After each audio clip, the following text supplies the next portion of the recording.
Senhor Deus, nós queremos mais uma vez, ó Pai, te agradecer e pedir, ó Pai, a tua boa mão nos conduzindo agora na exposição da tua palavra, Pai. Que o Senhor, ó Pai, esteja acima, Senhor, da nossa preguiça, cansaço, sono ou qualquer outra coisa em disposição física, humana, Senhor Deus, para recebermos a tua palavra nesse momento. Revigora, Senhor, a nossa alma. Faça com que os nossos ouvidos, os nossos olhos percebam as realidades que estão presentes, ó Pai, por trás daquilo que a tua palavra está falando ao nosso coração. E o Senhor possa, Senhor, ir muito além do pregador aqui, com o teu Espírito, falando ao coração, Senhor Deus, do teu povo, unindo, Senhor Deus, tudo aquilo que a tua palavra tem falado ao coração da sua igreja nesse momento. É o que eu te peço, Senhor, em nome de Jesus. Amém. Queridos, vamos abrir as nossas Bíblias em Provérbios, capítulo 17, agora no verso 16. E eu vou fazer a leitura do verso 16 a 20, porque nós estamos entrando aqui dentro do tema maior dessa unidade, do capítulo 17, numa subunidade, que vai do verso 16 ao verso 20, né? Que completam aí, ou incorporam, melhor dizendo, né, esse grande tema do capítulo 17, que vai do verso 7 até o verso 28, que traça o perfil dos homens insensatos. Então diz assim a palavra do Senhor. Inicialmente eu vou fazer a leitura e vou dar uma visão geral dessa subunidade, e aí a gente parte para a exposição do verso 16. Diz assim a palavra do Senhor: de que serviria o dinheiro na mão do insensato para comprar a sabedoria, visto que não tem entendimento? Em todo tempo ama um amigo, e na angústia se faz o irmão. O homem falto de entendimento compromete-se, ficando por fiador de seu próximo. O que ama contenda ama o pecado, que faz alta a sua porta, facilita a própria queda. O perverso de coração jamais achará o bem, e que tem a língua dobre vem a cair no mal. Nós entramos aqui numa nova subunidade. Essa subunidade vai do verso 16 até o verso 20. E ela é classificada, segundo Bruce Waltke, como o insensato versus o amigo. E ela está, como eu falei anteriormente, dentro dessa coleção maior, que vai do verso 7 até o verso 28, que tem como tema, ou seja, traça como tema o perfil moral do homem insensato. Nesse contexto, o contexto maior, nós vamos ver que a palavra-chave aqui é insensato, né? E existem três palavras no original para insensato: quesil, né, que é o insensato puramente falando, evil e nabal. E nós vimos, né, nas exposições anteriores, o que cada palavra dessa, que muitas vezes é traduzida por insensato, significa. Então percebam que nessa subunidade, essa palavra vai fazer uma ligação entre elas. E vai ligar, no verso 16, as introduções anteriores e as introduções subsequentes. A do verso 10, por exemplo: mais fundo entra a repreensão do prudente do que sem açoites do insensato.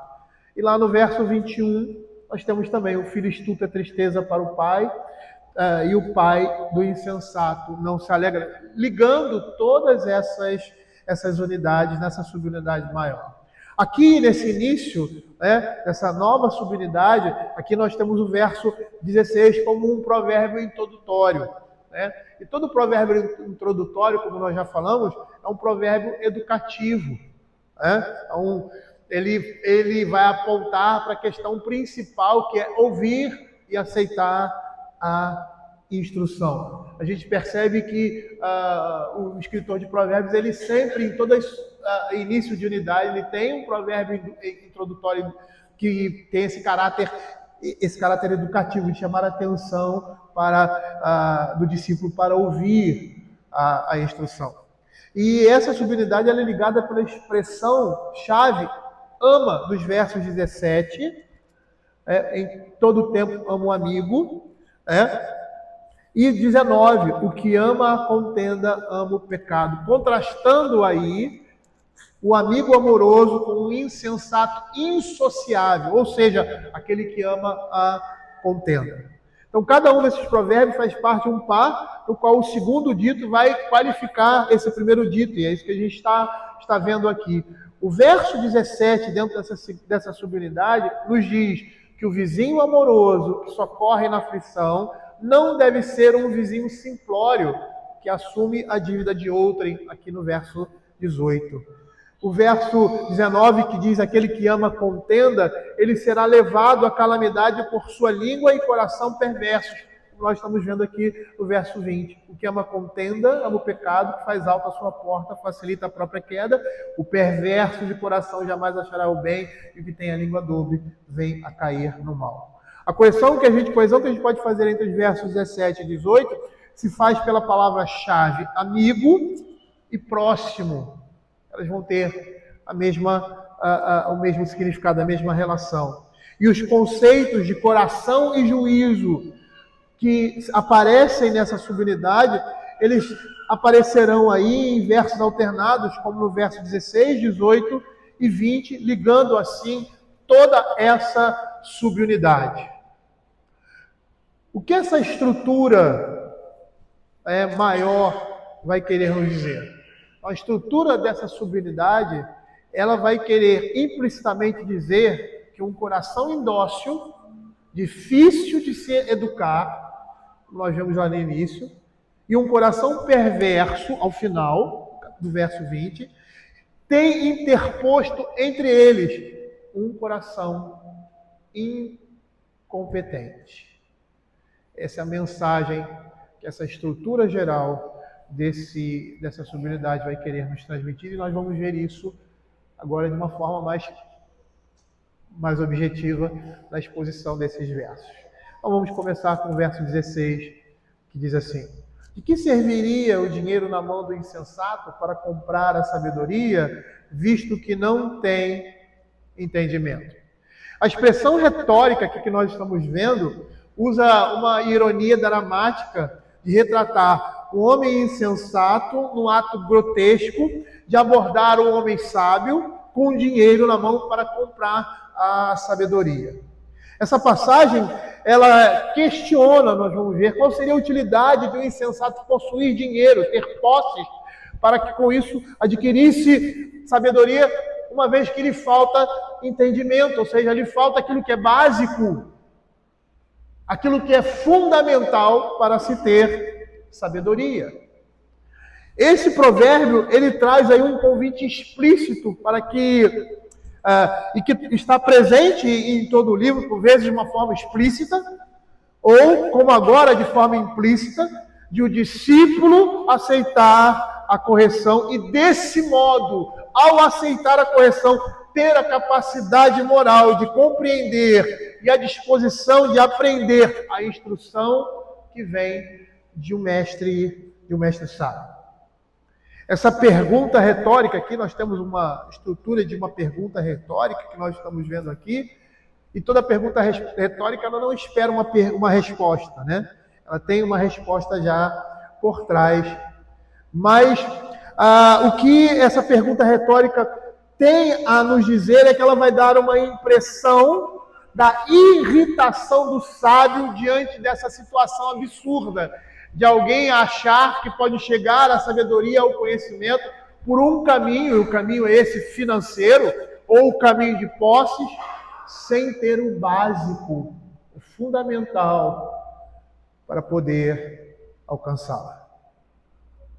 Esse provérbio ele está nos dizendo que o necessário para possuir a sabedoria seria uma capacidade mental, ou seja, espiritualmente concedida, e uma disposição para aprender. Por isso ele pergunta, como poderia então alguém, veja que ele está lidando com um coração aqui, né? Essa palavra entendimento no final significa coração, literalmente. Veja que ele está dizendo, como alguém que não tem coração, né, pode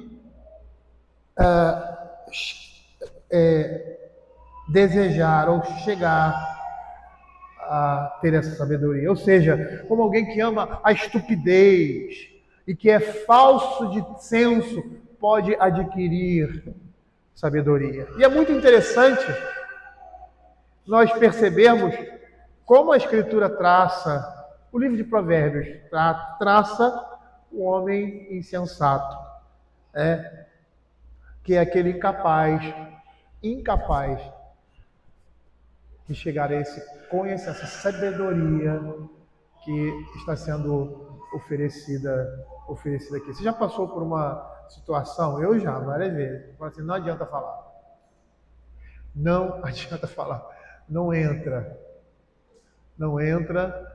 Às vezes isso acontece quando você é pai, né? Eu me lembrava quando meus filhos eram pré-adolescentes e tal, e a gente falava, e eles olhavam, a gente instruía, eles olhavam como se estivesse olhando assim, entre você, passando como se fosse um fantasma, alguma coisa assim, passando por você, né? Dentro de você, né? E às vezes eu falava assim para Simone, né? Eu acho que é só pegando um machado, abrindo assim a cabeça e colocando lá, que entra. Já passou por essa situação? É mais ou menos isso. É mais ou menos isso. Tá? Vamos ver o que a Escritura vai dizer a respeito dessa pessoa, que é incapaz, não tem condições espirituais, não financeiras,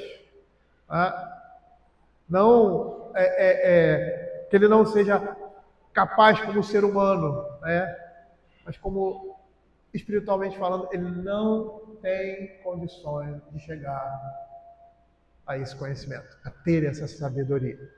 Veja aí Provérbios capítulo 1, versos 22 e 23. E preste atenção na forma como ele é descrito. Até quando, ó nécios, amareis a necessidade, nécios? E vós, escarnecedores, desejareis o escárnio? E vós, loucos, aborreceis o entendimento, o conhecimento? Atentai para a minha repreensão. Eis que derramarei copiosamente para vós outros do meu espírito e vos farei saber as minhas palavras. Mas porque clamei e vós recusastes, porque estendi a mão e não houve quem atendesse. Antes rejeitastes todo o meu conselho e não quisestes a minha repreensão. Então veja que a Escritura está dizendo que Deus está colocando à disposição, o capítulo da sabedoria, não sei se vocês se lembram, aqui vai falar também, clama a sabedoria nas praças, ou seja, é uma proclamação assim, vívida, constante, ao alcance, buscar enquanto pode achar, ao alcance, mas aí veja o que ele traça, nécios, escarnecedores e loucos. Veja Provérbios capítulo 8, verso 4 e 5, quando ali a sabedoria ela é personificada por uma mulher, Diz assim, a vós outros, ó homens, clamo, e a minha voz se dirige aos filhos dos homens. Entendei, ó simples, a prudência, e vós nécios, entendei a sabedoria. É interessante que parece que ele está falando para duas classes de pessoas aí, até pode ser o nécio e os simples que vão ter diferenças, mas eles estão em paralelo aí, como se colocados não na mesma condição. Abra Provérbios capítulo 9, versos 4 e 6. Veja o que a Escritura vai dizer. Quem é simples, volte-se para aqui. Aos faltos de senso, diz, vinde, comei do meu pão e bebei do vinho que misturei. Deixai os insensatos e vivei. Andai pelo caminho do entendimento. Então percebam aqui que a sabedoria, ou seja, que o Evangelho, que a verdade do Evangelho, que as coisas referentes ao reino de Deus estão sendo apresentadas de forma indistinta, e principalmente para aqueles que necessitam dela. Mas veja o perfil que é caracterizado aqui do homem insensato. Nécios, escarnecedores, loucos e simples. E que essas caracterizações impedem esse homem de ser sábio. E eu quero falar sobre cada uma delas, dar uma explicação. O nécio é aquele desprovido de conhecimento. É uma palavra, vou gastar o meu latim aí, né? Esquio, não conhecer, né? Esquio em latim é conhecer, aí tem um prefixo de negação aí. O ignorante, o que desconhece, essa é a ideia. Tá? É aquele desprovido de conhecimento, de discernimento, que é estúpido, que não tem bom senso, que é ignorante, ou seja, ele não tem conhecimento, ele é incompetente, ele é inexperiente, ele é presunçoso e grosseiro. Veja que ele também é caracterizado como escarnecedor, ou seja, é um homem zombador. Ele trata com escárnio ou despreza a instrução e a sabedoria divina. Quando nós olhamos assim, né, a gente vê o homem escarnecedor, né, assim, aquela cara, aquele cara que faz piada maldosa de tudo, né, que zomba de tudo. Mas é interessante que o sentido de desprezo é aquele que não leva em consideração o outro. E nem necessariamente a cara feia não é demonstrada. A gente sempre vê quando a gente fala em algumas coisas, a gente vê assim o ápice dessas coisas.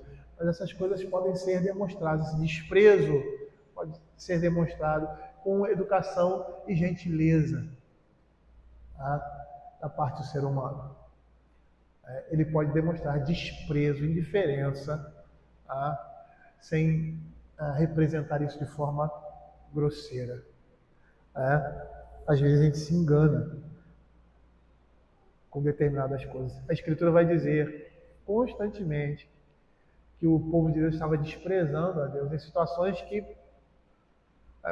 nós olhamos assim, não seriam situações tão grotescas imaginadas por nós. Ele fala, vocês estão desprezando a lei. Ele chama de louco. Por sua vez, o louco é aquele homem imprudente que ultrapassa o limite do suportável.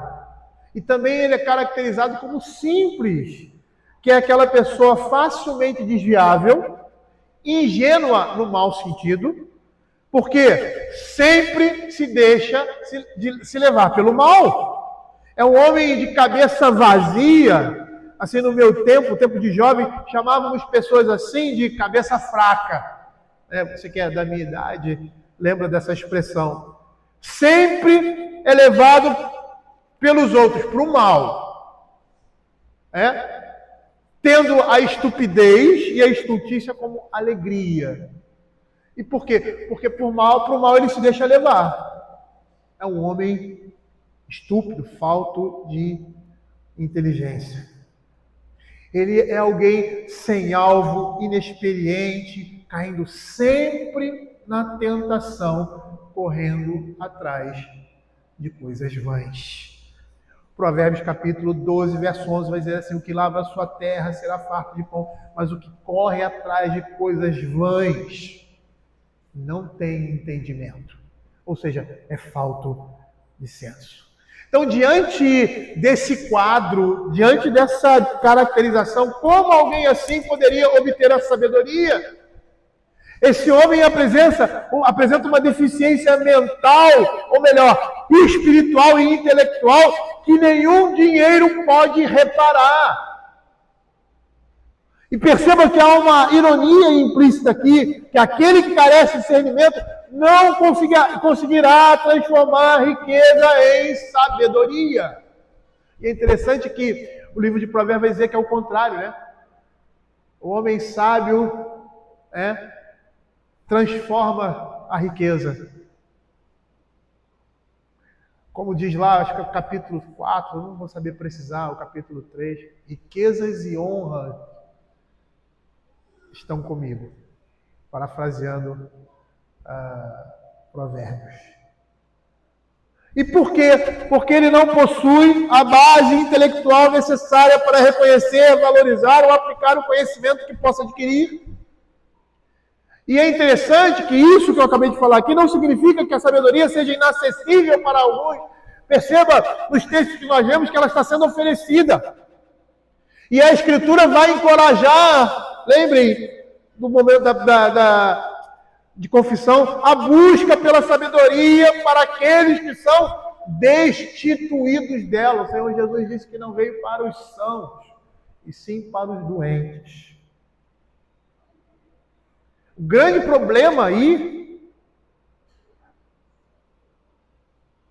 é a deficiência espiritual, que o dinheiro ou que qualquer outra condição não pode, de forma alguma, comprar.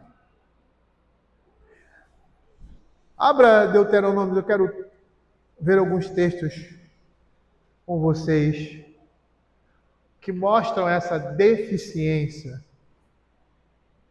do ser humano, do coração do homem, em conhecer, em chegar a ter sabedoria. Veja Deuteronômio 5, 29. Quem dera que eles tivessem tal coração, que me temessem. E aí a gente poderia, a partir do texto aqui, né, porque é a mesma palavra, é o mesmo significado, né? Apesar de serem palavras distintas no original, tá? Quem me dera que eles tivessem tal entendimento, que me temessem e guardassem em todo o tempo todos os meus mandamentos, para que bem lhes fosse a eles e a seus filhos para sempre. O texto de Isaías que nós lemos, e às vezes pode parecer distante para nós essa ideia, porque a imagem aqui é vamos dizer assim, é uma metáfora de alguém, né, pagando uma outra pessoa para ter sabedoria. Né? E é interessante que naquele tempo não existia essa relação de você ensinar e receber por isso. Né? Eu até vou falar isso mais adiante. Os professores, eles na verdade não recebiam salário, né? Assim, fazendo uma contextualização naquela época, né? Abra Isaías 55, 1 e 2, veja aqui. Todos vós os que têm de sede, vinde às águas, e vós os que não têm de dinheiro, vinde comprar e comer, sim, vinde comprar e comer, sem dinheiro e sem preço, vinho e leite. Por que gastais o dinheiro naquilo que não é pão, e o vosso suor naquilo que não satisfaz?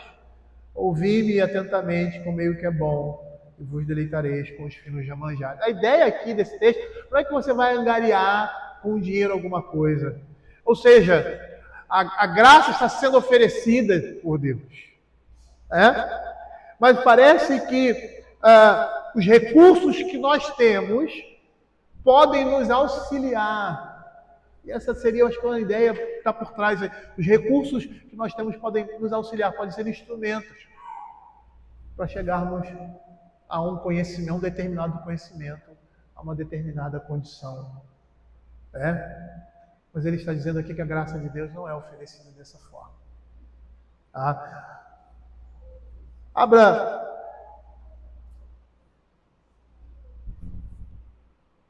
Salmo 81, 11 e 13. De 11 a 13. Diz assim: mas o meu povo não me quis escutar a voz. Israel não me atendeu. Assim deixai-o andar na teimosia do seu coração, siga os seus próprios conselhos. Se o meu povo me escutasse, se Israel andasse nos meus caminhos. E o último texto, que se encontra em Atos 28, de 26 a 27, diz assim: vai e diz a este povo, e diz-lhe, de ouvido ouvireis e não entendereis, vendo vereis e não percebereis, porquanto o coração deste povo se tornou endurecido.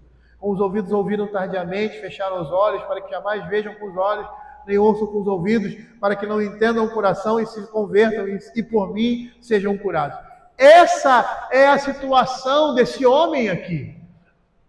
Por isso ele está dizendo que não existe um meio físico com que você possa oferecer ou dar para ter esse conhecimento, para ter essa sabedoria, porque o fundamento disso mora na alma do homem, no coração do homem. E qual é o resultado? Ou seja, qual é o caminho, melhor dizendo, para obter a sabedoria? É buscá-la. Engraçado, isso parece meio paradoxo, né? Porque ele está dizendo que o homem jamais pode chegar a esse conhecimento se não for transformado, se não tiver uma mente transformada, se não tiver um coração transformado. Mas a única forma, humanamente falando, ou seja, o meu papel, como homem, na busca dessa sabedoria, né, divina, é buscá-la, é conhecê-la. Esse é o instrumento de Deus. E é uma obra sinérgica, ou seja, da minha parte eu vou buscar e o entendimento, o conhecimento, a edificação será dada por Deus. Eu não sei se essa é o intuito aqui, com certeza não, mas se eu tiver condições financeiras para isso, eu vou fazer, eu vou buscar, eu vou empregar todo o meu dinheiro, todas as minhas posses para obter essa sabedoria. E aí você vê o Senhor Jesus falando assim, que nós não deveríamos entesourar coisas nesse mundo onde a traça e a ferrugem corroem, mas na eternidade. De uma certa forma, eu poderia dizer que nós temos que usar todos os nossos recursos, os recursos que o Senhor nos deu ao nosso favor, ao favor de outros, para que cheguem a esse conhecimento.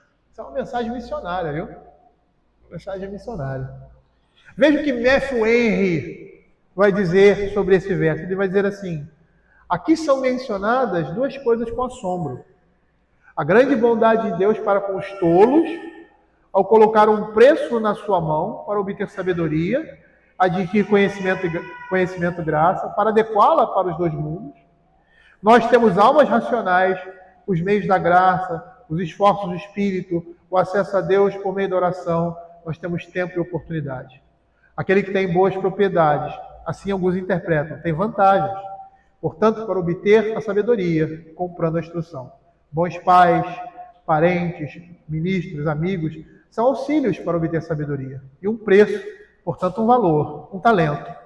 É um preço na mão, um preço que se tem em posse. A palavra está perto de ti. É um preço para obter. É para o nosso próprio benefício. É para adquirir sabedoria, exatamente aquilo que, sendo tolos, mais necessitamos. Temos razões para nos maravilhar com o fato de que Deus considerasse a nossa necessidade e assim nos confiasse tais benefícios, ainda que Ele previsse que não os aproveitaríamos adequadamente.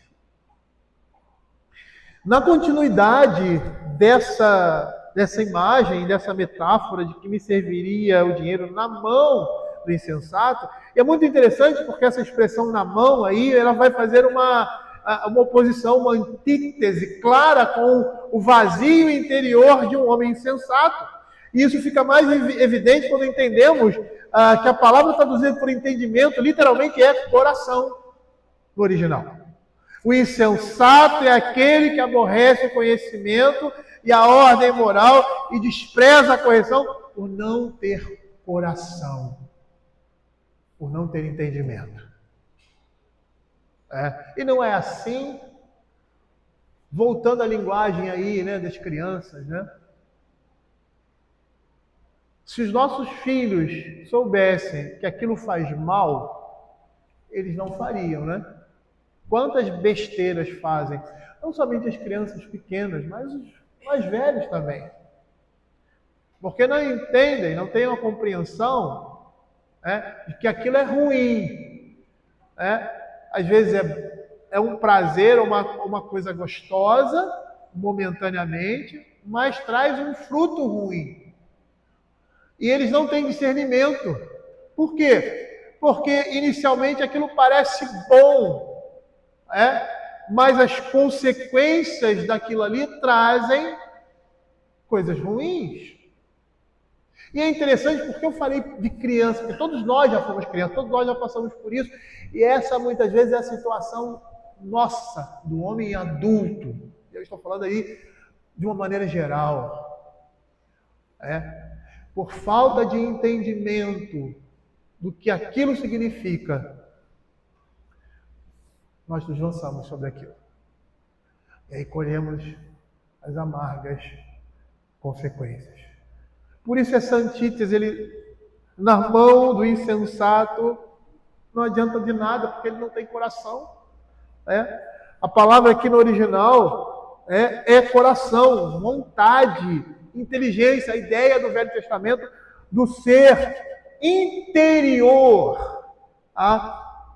Por isso, ele não tem coração, por isso, ele não tem entendimento, ele não vai entender a sabedoria. Abra aí Jeremias, capítulo 31, verso 18 e 19. Veja o que ele retrata aqui com relação a isso. Eu não quero nem levar em consideração o contexto, mas só o texto em si. Jeremias 31, 18 e 19. Diz assim: bem ouvi que Efraim se queixava, dizendo: castiga-me, e fui castigado como novilha ainda não domado. Converte-me, e serei convertido, porque tu és o Senhor, meu Deus. Perceba aqui a incapacidade. A incapacidade que ele está demonstrando aqui. E entendimento que essas coisas só vêm do Senhor. Abra Jeremias capítulo 13. Capítulo 13, verso 23. Esse texto é usado quando você vai falar sobre a depravação total do homem. E quando você fala também da graça irresistível, esse texto é usado. Eu me lembro, o nome dele é Samuel Falcão, ele escreveu um livro sobre predestinação.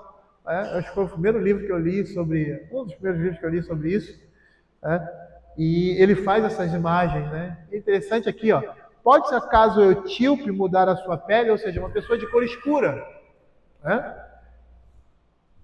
ou o leopardo as suas manchas? Então podereis fazer o bem, estando acostumados a fazer o mal. Ou seja, mostra a natureza do coração do homem. A natureza do coração do homem, o homem é corrompido naturalmente, ele não pode mudar essa situação. Ele não pode reverter esse quadro. A única forma de reverter esse quadro é pela ação de Deus. Ele não pode alcançar a sabedoria. A única forma de alcançar é pelo mover de Deus. E como que se faz isso? Não é por meio místico. Não é misticismo. Como que se faz isso? É o mesmo caminho que ele vai fazer, como se ele tivesse conhecimento. Buscar ao Senhor. É engraçado isso. Aquilo que ele não entende, não compreende, vai ser aquilo que vai trazer vida e transformação na vida dele.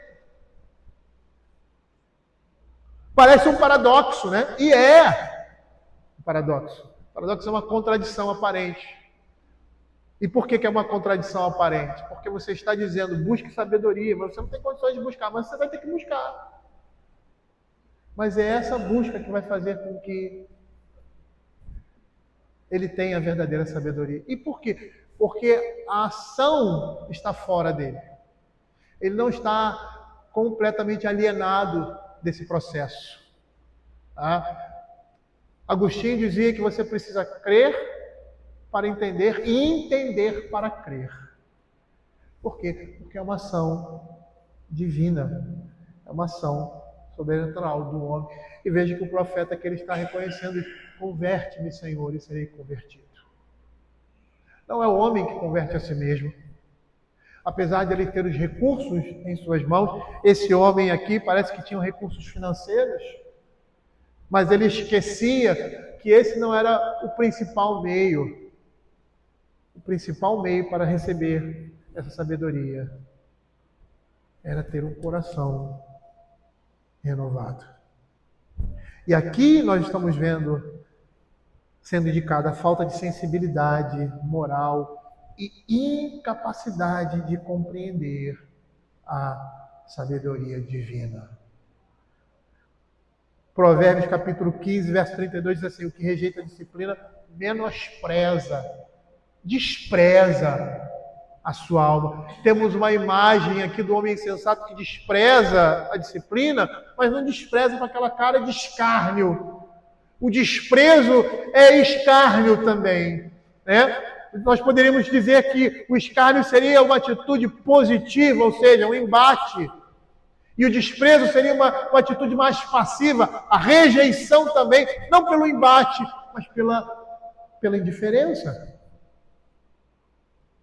Ou seja, aquele que rejeita a disciplina está desprezando a sua alma, desprezando o próprio Deus. Mas veja o contraponto, porém, aquele que atende à repreensão, em atender à repreensão, em ouvir a repreensão, ele está adquirindo entendimento. O entendimento que ele não consegue ter por si mesmo, usando todos os meios, usando a figura aqui, para se obter esse conhecimento, essa sabedoria. Alguns fazem, vamos dizer assim, uma diferenciação didática entre sabedoria e conhecimento, e às vezes a escritura vai fazer diferença, às vezes ela vai dizer a mesma coisa, são iguais. Mas nós poderíamos dizer, didaticamente falando, nós entendemos que conhecimento é aquilo que você adquire, que você aprende, decorou, a sabedoria é como aplicar aquilo ali. É como aplicar aquele conhecimento. É como aplicar aquilo que você aprendeu. Colocando em prática. E por que esse homem é assim? Porque ele não tem um coração pronto para atender às coisas espirituais. É interessante, abra aí João capítulo 6, versos 53 e 54. Quando o evangelho estava se desenvolvendo ali em Roma, ou seja, saindo ali do ambiente da Palestina propriamente dita, quando os discípulos, os apóstolos começaram a serem dispersos, E é interessante que aos romanos chegou aos ouvidos dos romanos que o cristianismo era uma religião de antropófagos, porque eles comiam as outras pessoas.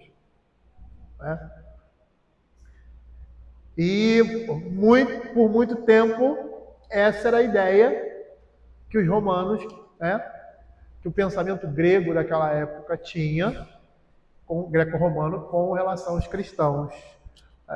Por quê? Porque não entendiam coisas espirituais. E esse texto aqui seria uma evidência disso, porque essa mensagem aqui, por meio da ceia do Senhor, chegava aos ouvidos deles. E eles não tinham conhecimento do que realmente era. Mas é interessante essa passagem aqui, porque vai explicar essa falta de entendimento que o homem tem natural a respeito das coisas do reino de Deus. E é isso que ele está fazendo aqui. Veja João capítulo 8, 53 e 54. Respondeu Jesus: em verdade vos digo, se não comerdes a carne do Filho do Homem e não beberdes o seu sangue, não tendes vida em vós mesmos. Quem comer a minha carne e beber o meu sangue tem a vida eterna, e eu ressuscitarei no último dia. Para nós é muito fácil interpretar isso no dia de hoje, até pela influência da religião cristã de um modo geral.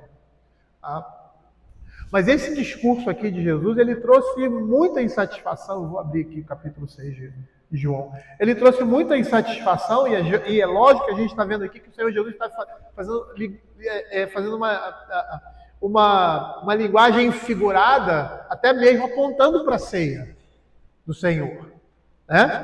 E nós já falamos o que isso significa, que comer a carne ou o sangue do Senhor Jesus. Mas esse discurso ali na época trouxe muita insatisfação para alguns pseudo-discípulos. Por quê? Porque de forma geral, no contexto da mensagem do Senhor ali no capítulo 6, eles achavam as palavras de Jesus ofensivas demais. E por que eles achavam ofensivas demais? Porque estavam mais interessados na comida. No verso 26, que diz assim: em verdade vos digo, vós me procurais não porque vi sinais, mas porque comestes os pães e vos fartastes. Trabalhai não pela comida que perece, mas pela que subsiste para a vida eterna, a qual o Filho do Homem vos dará, porque Deus o Pai o confiou com o seu selo. Então percebam aqui que eles estavam mais interessados em comida, em um messianismo político, e nos milagres manipuladores, como vemos aqui no verso 30, diz assim, então lhes disseram, que sinal fazes para que o vejamos e criamos em ti? Quais são os teus feitos? Do que nas realidades espirituais para as quais aquelas coisas, os milagres e a alimentação estavam apontando. A mensagem de Jesus sobre o Evangelho era demais inaceitável para eles. Por quê? Porque eles achavam as suas palavras intoleráveis. E aí a gente pode compreender isso, segundo o texto que nós estamos falando aqui, segundo a Escritura. Quando Paulo, lá em 1 Coríntios, capítulo 2, verso 10 a 16, ele diz assim, porque qual dos homens sabe as coisas do homem, senão o seu próprio Espírito que nele está? Assim também as coisas de Deus, ninguém as conhece, senão o Espírito de Deus. Ora, nós não temos recebido o Espírito do mundo, e sim o Espírito que vem de Deus, para que conheçamos o que por Deus nos foi gratuitamente, nos foi dado gratuitamente. É interessante, a gente tem visto isso, que o homem que se afasta da influência do Evangelho, ele se torna uma besta. Ele, em seu entendimento e no seu comportamento, se torna animalesco, literalmente falando. É só você ver o que você tem visto sobre a questão do gênero.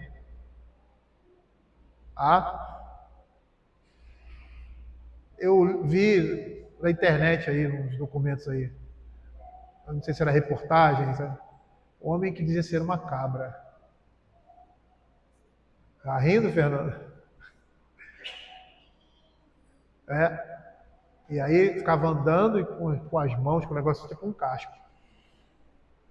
Não estou brincando, não.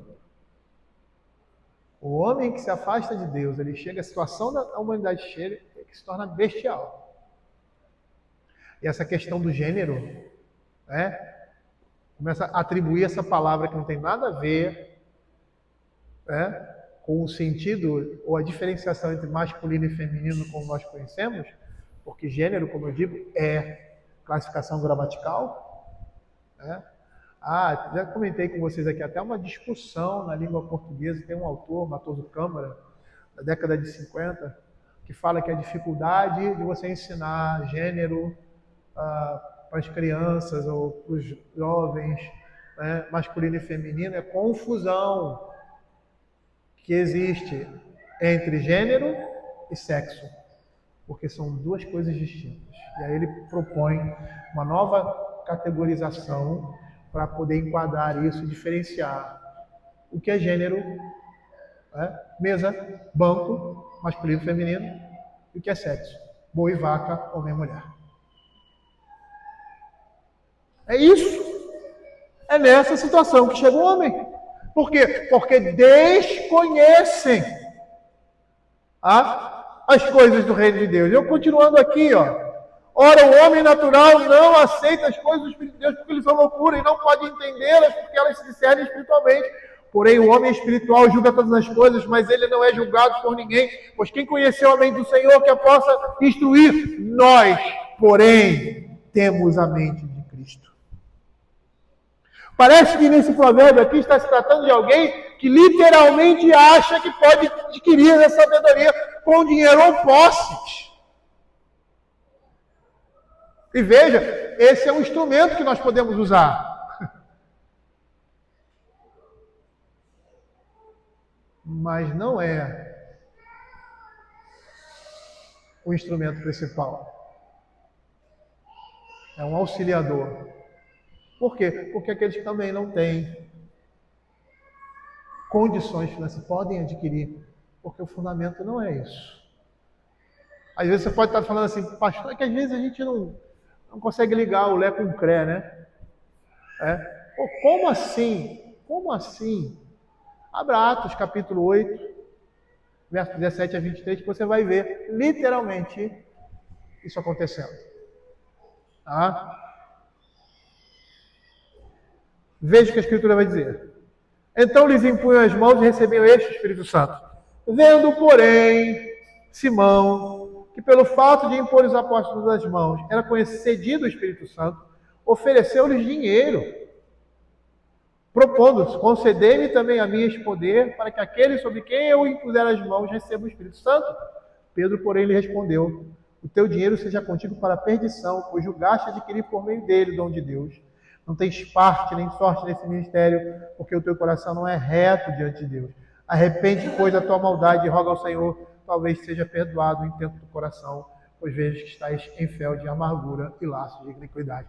Todo homem que acha que pode chegar a esse conhecimento, pode conhecer a verdade do Evangelho, por um instrumento ou por um meio que não seja a ação do Espírito Santo, cai nessa condição.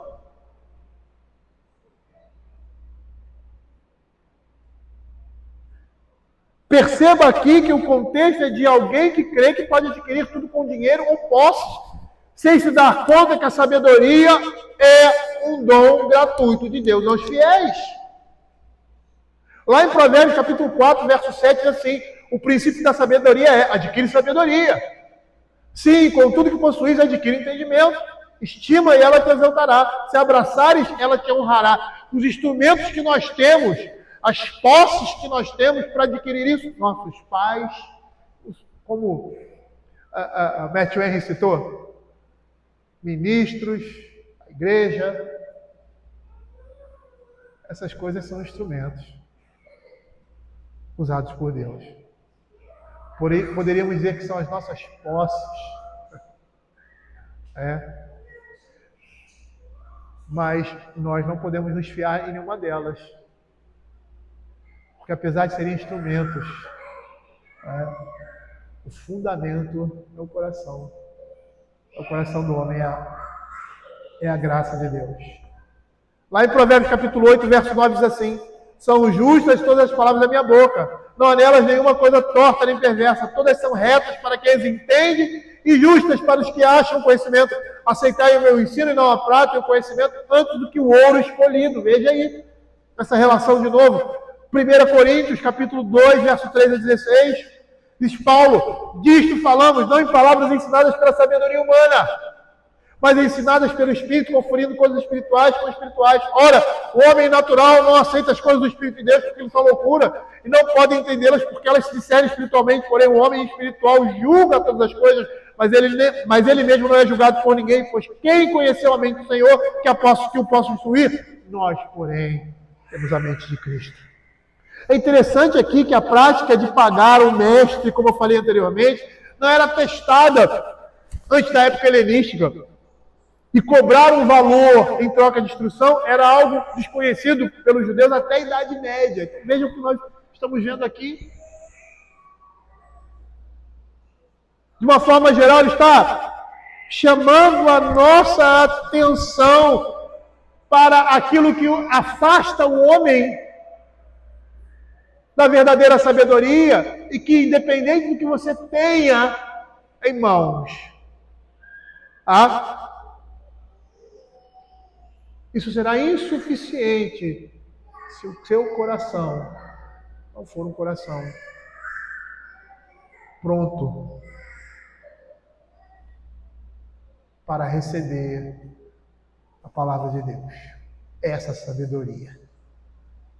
E como eu vou adquirir? Buscando essa sabedoria. Matthew Henry, finalizando aqui a nossa exposição, ele diz assim: a grande iniquidade do homem, a sua negligência em relação à benevolência de Deus e ao seu próprio interesse, o que é totalmente absurdo e inexplicável. Ele não tem o ânimo necessário, nem a sabedoria que deve ser obtida, nem os pré-requisitos básicos para consegui-la. Ele não tem coragem, nem talento, nem vontade para aprimorar os seus benefícios. Ele se dedica a outras coisas, de modo que não se importa com o seu dever, nem com as grandes preocupações da sua alma. Por que um preço seria jogado fora e perdido como alguém que o merece tão pouco? O que nós podemos dizer a respeito desse provérbio? De uma certa forma, nós devemos usar todos os nossos recursos e capacidades para cada dia mais conhecermos a Deus e crescermos na sua graça. É isso que nós podemos aprender daqui. Lá em Oséias, capítulo 6, verso 3, a palavra de Deus diz assim: conheçamos e prossigamos a conhecer ao Senhor. É uma ordem. E por quê? Porque o povo estava distante, completamente distante de Deus. A falta de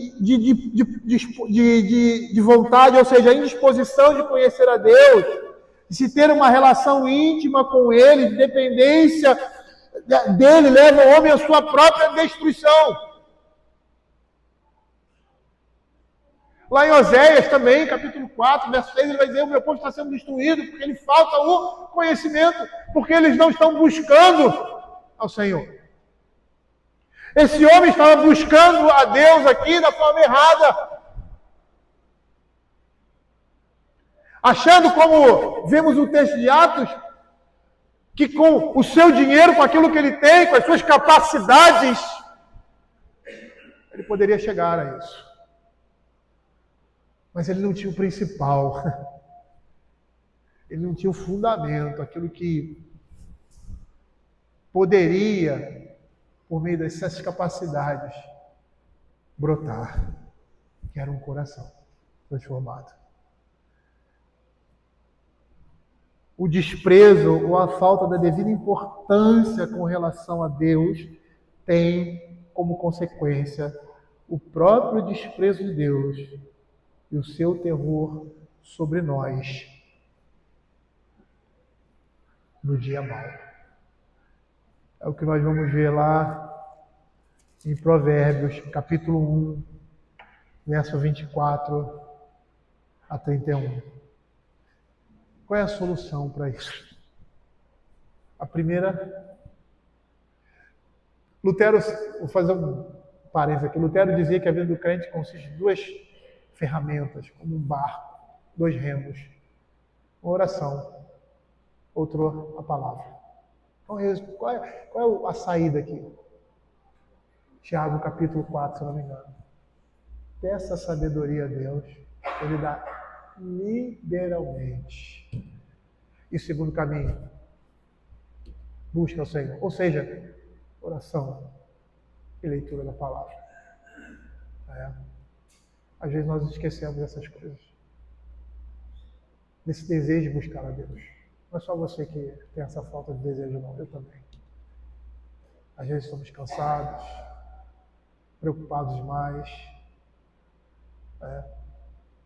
Estamos nos distanciando da sua palavra com o nosso coração. E esquecemos que a fonte de todas essas coisas é Ele mesmo. Não é o distanciamento dele, é Ele mesmo. Veja aqui o que o livro de Provérbios vai dizer. Capítulo 1, verso 24 a 31. Mas porque clamei e vós recusaste, quando lá no verso 20 ele diz que a sabedoria estava gritando.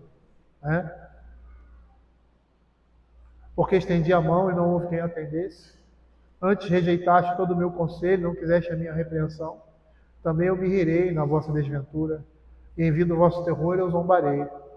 Em vindo o vosso terror com a tempestade, em vindo a vossa perdição como redemoinho, quando vos chegar o aperto e a angústia, então me invocarão, mas eu não responderei. Procurar-me-ão, porém não me hão de achar. Lembra que eu falei no início? Buscar o Senhor enquanto você pode achar? E o texto ali de Isaías, capítulo 55, está falando daquele dia em que o homem não vai poder mais fazer isso. Ninguém.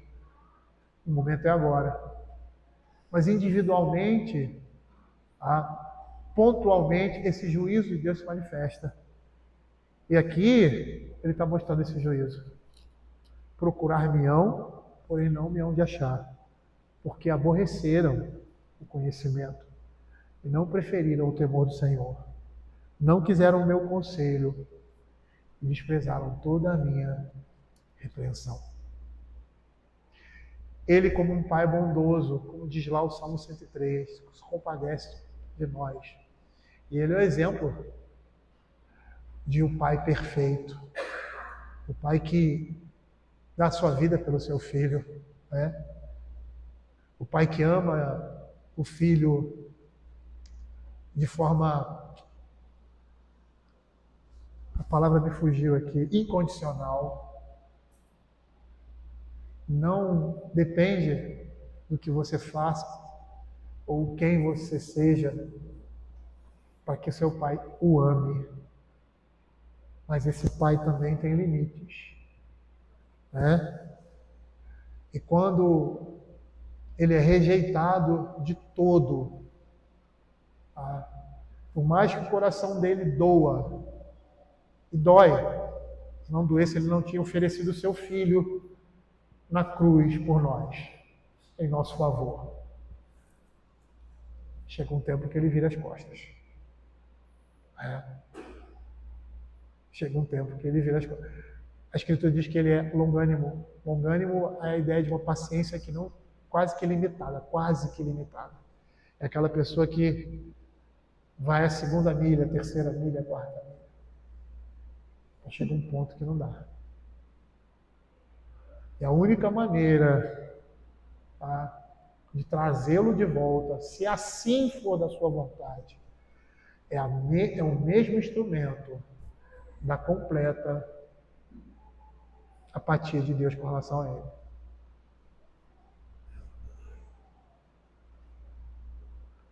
Porquanto comerão do fruto do seu procedimento e dos seus próprios conselhos se fartarão. Aí ele termina: os nécios são mortos por seu desvio, e aos loucos a sua impressão de bem-estar o leva à perdição. Mas o que der ouvidos habitará seguro, tranquilo e sem temor do mal. O poeta sagrado aqui, o Espírito Santo, está falando para os filhos de Deus.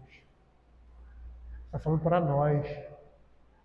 É uma instrução para que o filho, no contexto do dia de Provérbios, olhe o caminho do perverso e não se alegre com esse caminho. Pelo contrário, ele fuja desse caminho, ele odeia esse caminho e busque o caminho da justiça. E é dessa forma que nós também somos chamados, tá, a pedir esse desejo, a pedir esse conhecimento, a pedir o esfriamento da nossa carne e o arrefecer, ou melhor, o esquentar o nosso coração das coisas do reino de Deus e ter prazer nele. Vamos orar? Senhor, nós queremos te agradecer pela tua palavra. Queremos pedir que essas coisas sirvam como instrução na nossa vida. Que sejamos lembrados em momentos, ó Pai, tais em que essa palavra precisa ser aplicada a nós diretamente, Pai. E assim, Senhor, o teu Espírito Santo em nós, na nossa vida, Senhor, possa tratar o nosso coração, nos aperfeiçoar, nos fazer crescer. Abre os nossos olhos, ó Pai, coloca o desejo, Senhor, no nosso coração, de te conhecer, de te buscar, ó Senhor, insistentemente. E que essa não seja uma necessidade, Senhor Deus, premente por causa de uma situação dificultosa, por causa de uma situação difícil, por causa de uma tentação. O Senhor quer que também busquemos Ele nesse momento. Ele nos chama a buscá-lo nesse momento. E usa esse momento muitas vezes para aqueles que estão dormindo buscarem ao Senhor. Mas que também, Pai, em momentos de tranquilidade, em momentos de, Senhor Deus, paz, com esse mundo, podemos dizer assim, sejamos também diligentes, meu Pai, em buscar no Senhor socorro. É o que nós pedimos, em nome de Jesus.